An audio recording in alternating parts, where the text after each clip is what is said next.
Well, hello there and welcome back. Once again, it's time for the Golden Age of DC Comics 365 Days, where I take this beloved hardcover coffee table book given to me about 2 decades ago by one of my best friends. It has been surfing my coffee table ever since, and it's a great source of comic book conversation, the kind we used to have back in the old comic book shops. So I'm looking to recreate that here, now, with you. And we're going to be talking about comic books every day for the rest of the year. We really are. What's the purpose of this show? Well, we're using a 365 days book. We're going to crack the book open to today's date. We're going to look at some comic book art. We're going to read the blurb. And then we're going to talk about comic books for a few minutes. Are you in? Come on with us. This is a 2004 Abrhams publication, curated and written by Geoff Spear, Chip Kidd, and Les Daniels. And there's a link in the description to the Amazon page where you can get your own copy. Between used for about $8 and brand new for about $25. Either way, it makes a great gift and it will look great on your coffee table too. How are you doing today? I hope you're doing awesome. And one of the themes of my show is to make a daily reminder about the importance of escapism. See, activism is very important. It really is. The world's suffering, people are in need, and then the world seems to be perpetually in peril, and the sky's always falling, right? This is true, yet we also need to take a break from our problems. And fiction does that. Cinema does that. Music does that. Art does that. And we need our escapism. We can't be constantly reminded and ground down by activism. And currently comic books have been taken over by activists and just pushing modern social things. And it's boring. It doesn't make for good superhero stories. It's quite preachy, and it takes all the fun out of something that was intrinsically fun. I mean, I'm sorry, but activists are really needy people. Oh, we need to use your beloved comic books as a platform to disseminate our ideas. And if you disagree with us, then you're some kind of phobe or bigot. I mean, that just doesn't wash. I mean, we need our escapism. It's very important. Our problems will be waiting for us as soon as we get back from the planet Tralfamador or wherever we're going, or the Shire, or wherever our imagination takes us. But having escapism is very important. I mean, activism is the opposite of escapism. We need to relax. I mean, and if anyone's insisting that activism needs to be everywhere, then they are quite literally and frankly an asshole. I mean, who wants to be preached at all the time? Who wants their nose rubbed in something all the time? We need to take a break. Touch grass, as it said, right? Well, let's get to it. Let's crack this book open to today's date. It is June the 17th. And we are meeting the Phantom Stranger. This is story by John Broome, pencils by Murphy Anderson, and inks by Joe Giella. This is from Phantom Stranger number 6, June-July of 1953. Right near the end of the golden age of comics. Let's look at the art. Doorway in the sky. We must seal that door, Lorna. Only seconds to spare. That's right. They're walking on air. There's the absurdity of an open door in the skies of a major city, and there's the skyline on a nice day. You can tell because they're not wearing heavy winter clothing and the weather's nice. And let's read the blurb and then we're going to talk about comic books.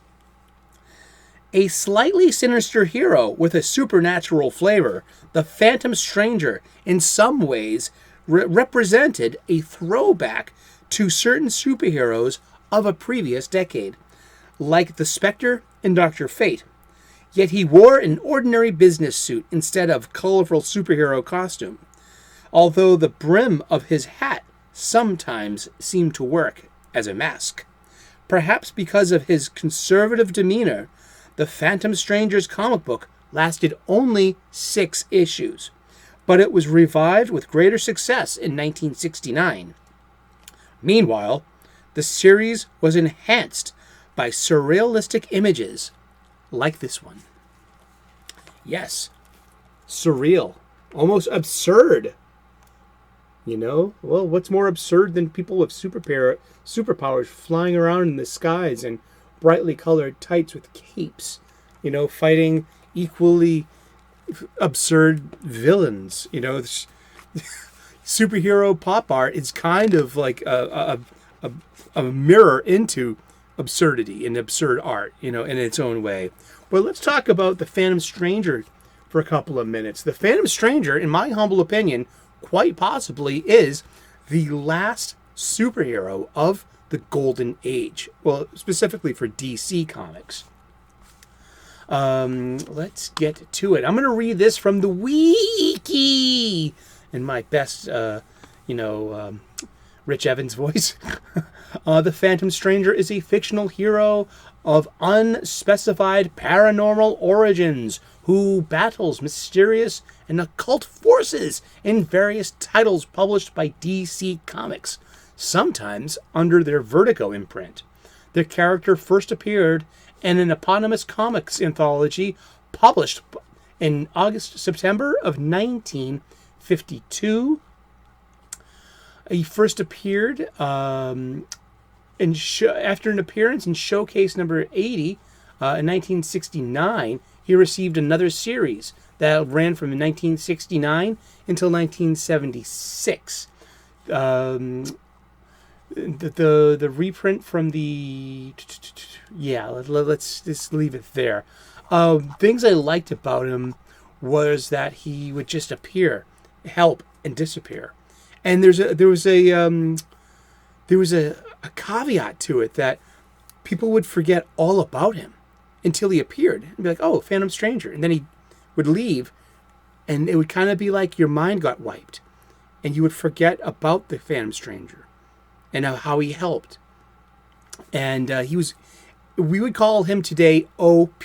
What does OP mean? Have you heard this term knocked around? Oh, that character is OP. And that just means overpowered. This character has a huge power set and kind of what we call a Deus Ex Machina. Have you heard that term bandied about? It's an old Greek thing. Where is it? Is it Roman? It's a plot device where seemingly an unsolvable problem in a story is suddenly and abruptly resolved by an unexpected and unlikely occurrence. The Deus Ex Machina is from Greek. It's a Latin phrase from the Greek. God from the machine. The term was coined from the conventions of ancient Greek theater, where actors who were playing gods were brought onto stage using a machine. The machine could be a crane used to lower the actors from above, or a riser that brought them up through a trap door. Aeschylus, did I say that right, introduced the idea, and it was often used to resolve conflicts and conclude the drama.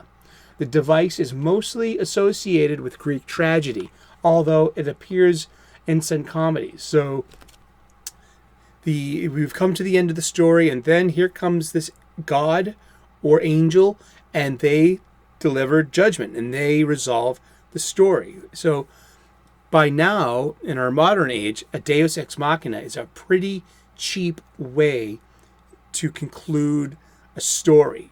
It doesn't respect setup and payoff, and it doesn't respect the character threads that have been woven into the fabric of the story. It just says, okay, you win, you lose, that's it. And the story's over, and everyone lived happily ever after, except for the ones that didn't get their way. And that's what a Deus Ex Machina is. And Phantom Stranger would kind of fit that mold. And he's a weird character, too. There is no origin story for him. Now, there have been several attempts at an origin story. none have stuck. So you can't say he was Joe Q from ancient days and forced to live and be a servant of the divine. And no, he's mysterious. He's remained a phantom stranger and living up to his name. He's also associated with the magic wielders of the DC universe, like Dr. Fate, the Spectre, and John Constantine, too, who is one of my favorite all-time DC characters. I need to wet my whistle. What goes great with a coffee table talk about a coffee table book and great coffee? Pull up a chair. Bring a cuppa. What are you drinking? What coffee are you drinking today? Put it in the comments section. This is a Guatemalan Huehuetenango. Delicious coffee. You can get your own. There's a button on my banner. Trust me. And yeah, that's all we got today. That's all we got for today. We've been talking about the Phantom Stranger, perhaps the last hero of the DC Comics Golden Age. And we're going to be talking about comic books every day for the rest of the year. Tune in tomorrow, 3 p.m. U.S. Eastern, and we'll find out who we're talking about when we turn the page. Please like, subscribe, and turn on those notifications. I would love to earn your subscription. We make daily content here. We talk about comic books, cooking. I'm a professional chef. We talk about spirituality and gratitude. I'm an amateur theologian and an ordained minister. And we also, I get up before the sun rises, so I see bunnies grazing on their breakfast in the morning if I'm lucky, and I catch them on video and I share them with you. I love these cute bunnies. Elmer Fudd was a hack. All he needed was a flashlight. Those little fuzzballs stay in place, you know. But also Sun Tzu says in The Art of War, it is no feat to catch a spring hare. Indeed. Thank you so much for tuning in today. God bless. Namaste. Good luck. We will see you in the funny pages tomorrow. Thank you so much for tuning in. Cheers. See you later. Bye-bye.